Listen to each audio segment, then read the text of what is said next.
You know, we're living in a society. But they want to deliver vast amounts of information over the internet. It's a series of tubes. We're supposed to act in a civilized way. Allison, can you explain what internet is? Welcome.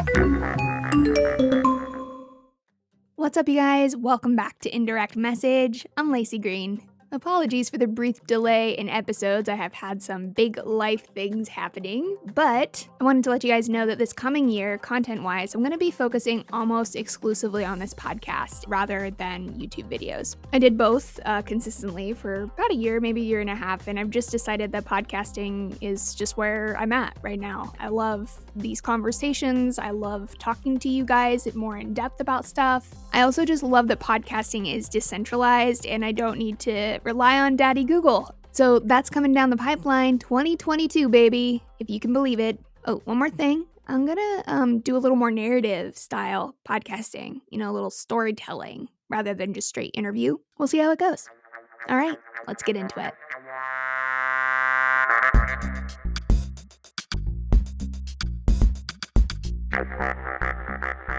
It happened seemingly overnight.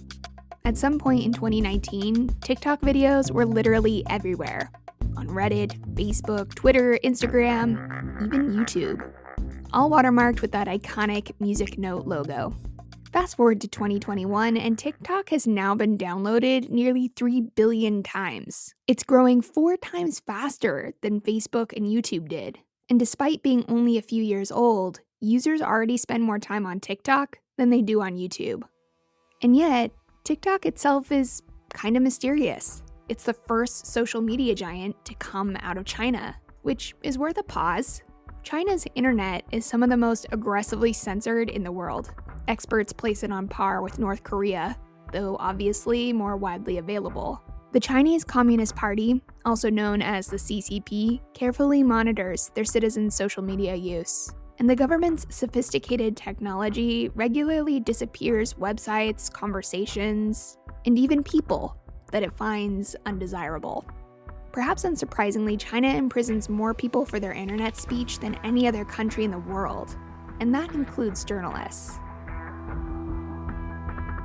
So, that leaves some pretty formidable shadows towering over TikTok as they claw their way to social media domination. Today, let's pull back the curtain to look at what makes TikTok different as an app, and try to parse out the political noise about it from legitimate causes for concern.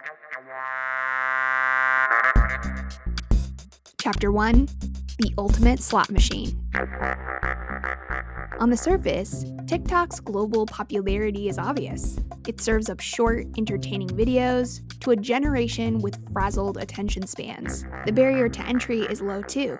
Anyone can make a video in a matter of seconds. No fancy cameras or microphones required. TikTok has done an amazing job of breaking down the barrier of entry for online content creators, has enabled a lot of people who didn't necessarily have the opportunity to jump into the online space.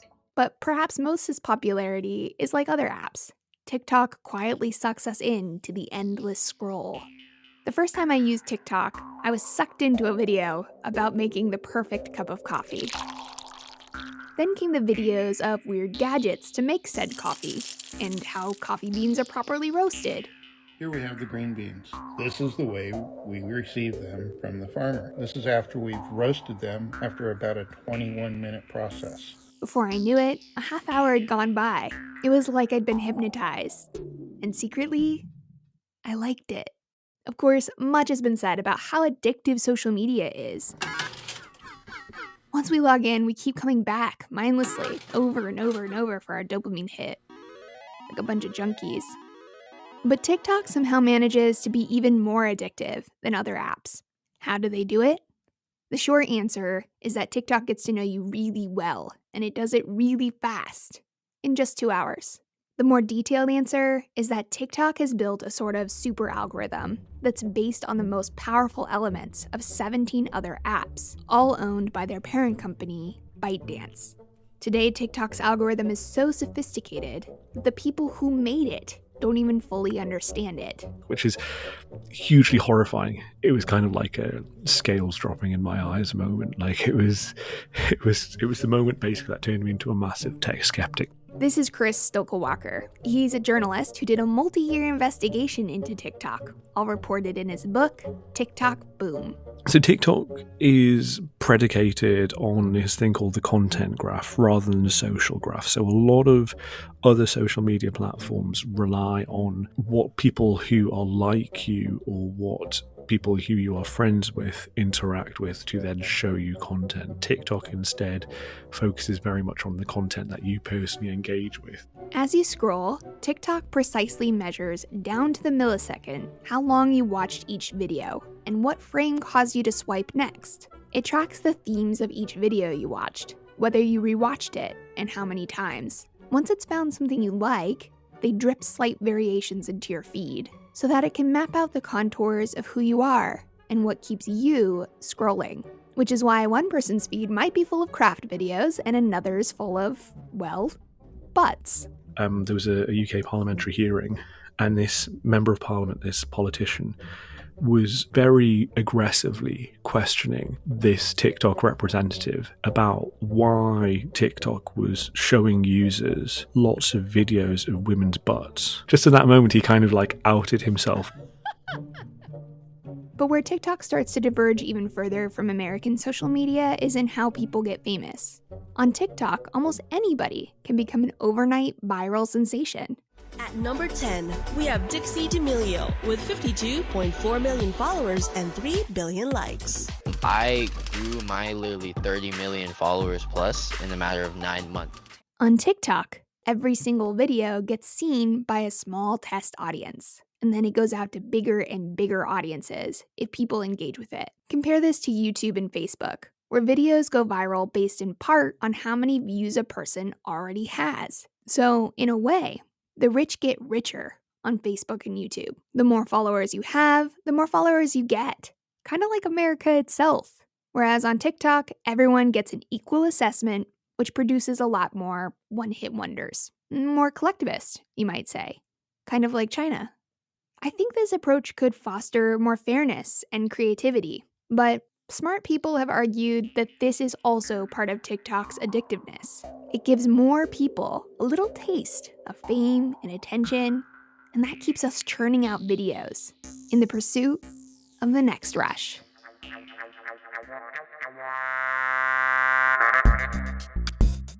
Chapter 2: Hiding the Bodies. In China, beauty standards are fierce. I couldn't say if it's worse than the US, but it could be. While American media has somewhat embraced the push for more body diversity, China has remained steadfast in its pale, young, and thin ideals.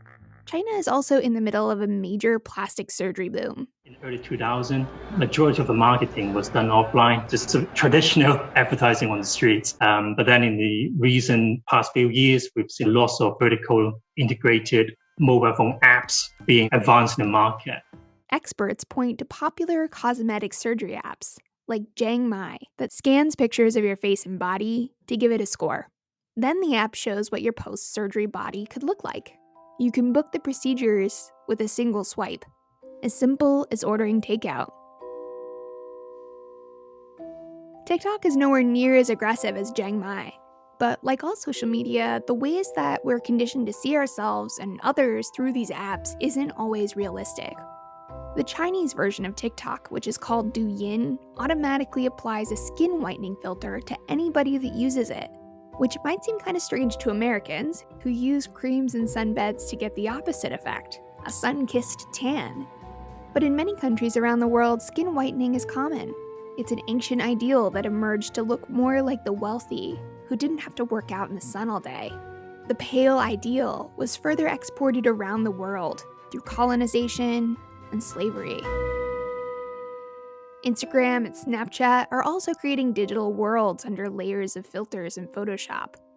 But what's unusual is that TikTok also tightly controlled what kind of faces and bodies get to be seen on the app.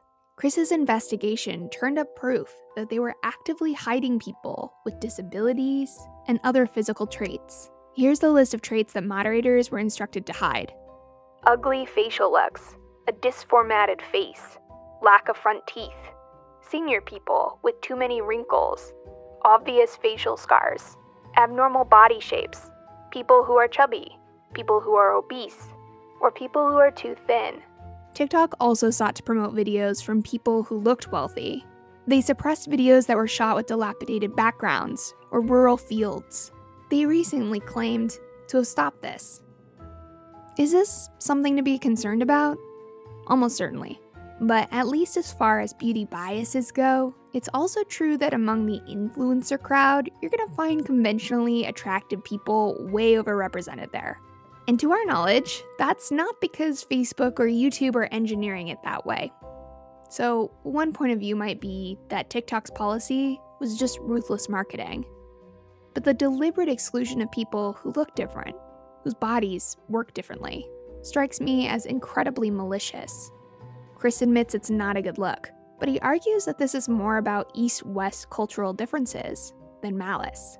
Like anecdotally, it seems like there is much more of a body consciousness there. TikTok kind of fessed up to this, essentially. When they were confronted by these guidelines, they said, well, this was back then. This was drawn up by people who didn't have a cultural understanding of what is and isn't acceptable in the West.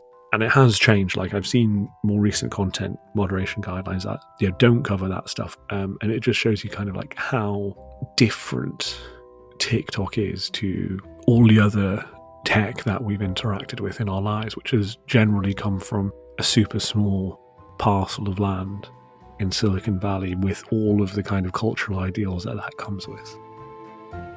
How do you make a social media app that meets the sensibilities of cultures all over the world? Is it possible? And what happens when we throw the oversight of a government that's openly hostile to free speech into the mix? Chapter 3: Psychological Warfare. In late 2019, 17-year-old Feroza Aziz woke up one morning to find herself suspended from her TikTok account. It was right after I posted about the Uyghurs, so I thought it was very suspicious that right when I speak about it on a Chinese app that it's taken down. Once she was back into her account, Aziz got creative. This time, she couched her message in a video that looked like a makeup tutorial.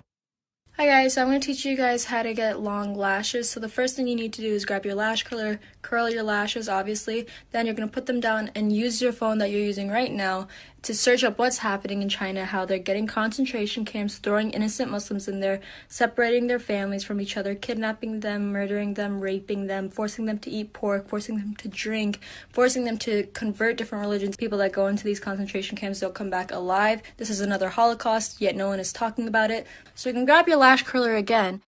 The video slid under TikTok moderators' radar and quickly went viral, racking up millions of views before they noticed what had happened. And when they finally did, they suspended her again and deleted all their videos. I'm not scared of TikTok even after the suspension. I won't be scared of TikTok. It's not just China's human rights abuses that TikTok has been caught censoring. During the George Floyd protests last year, users noticed that the hashtag Black Lives Matter and hashtag George Floyd meant the video would get 0 views. TikTok later claimed it was a glitch. In conservative countries, videos discussing gender and sexuality are also actively hidden, so as not to make waves with foreign governments and regulators.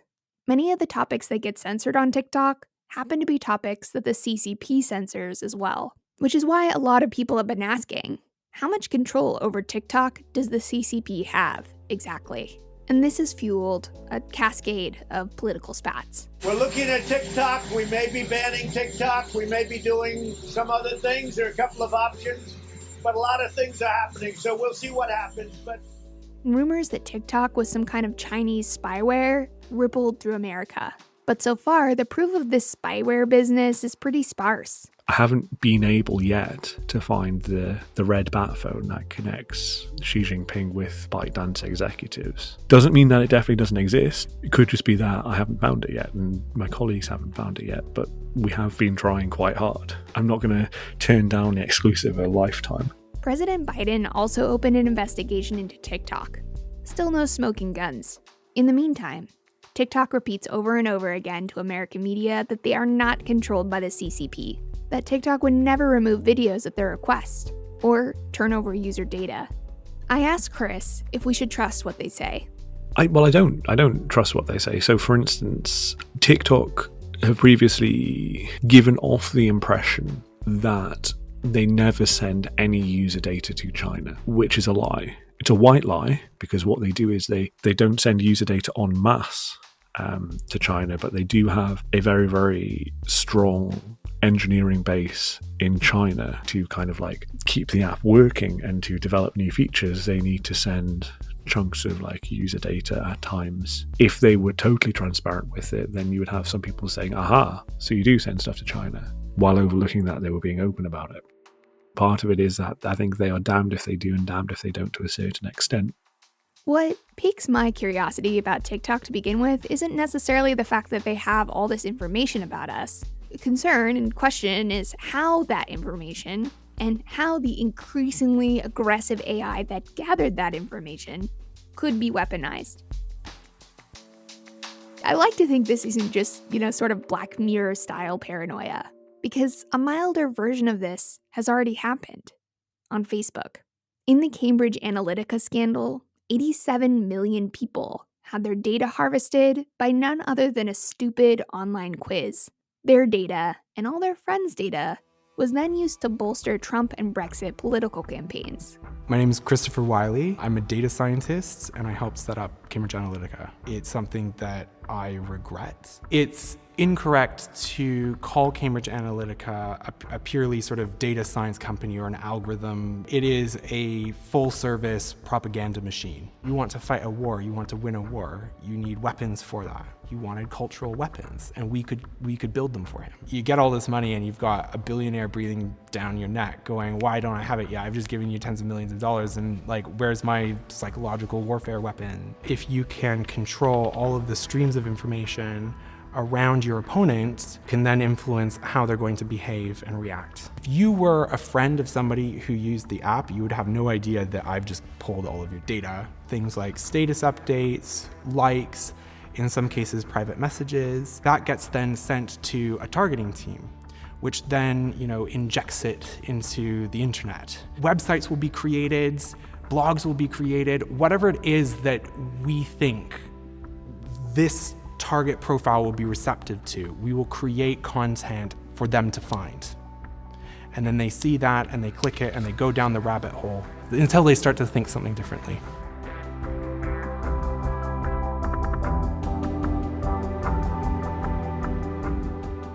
The question in the aftermath of Cambridge Analytica in the US was, well, how do we prevent this from happening again? Legal proceedings followed the scandal, and Facebook got a $5 billion fine. They started making internal changes. But that entire process depends on democracy and accountability, which doesn't exist in China. On this matter, Chris offered me a point of consolation. I like to think that we're kind of more conscious of the potential issues, and so we're more willing to hold feet to the fire. I like to think we're not sleepwalking into this in the same way that we sleepwalked into Facebook and Cambridge Analytica. The fact that some of us are having this conversation is definitely a testament to growing awareness. But I guess I just wonder, is awareness really enough? Enough to keep TikTok and other major platforms on the side of people and democracy? After all, sleepwalkers don't realize it when they're sleepwalking.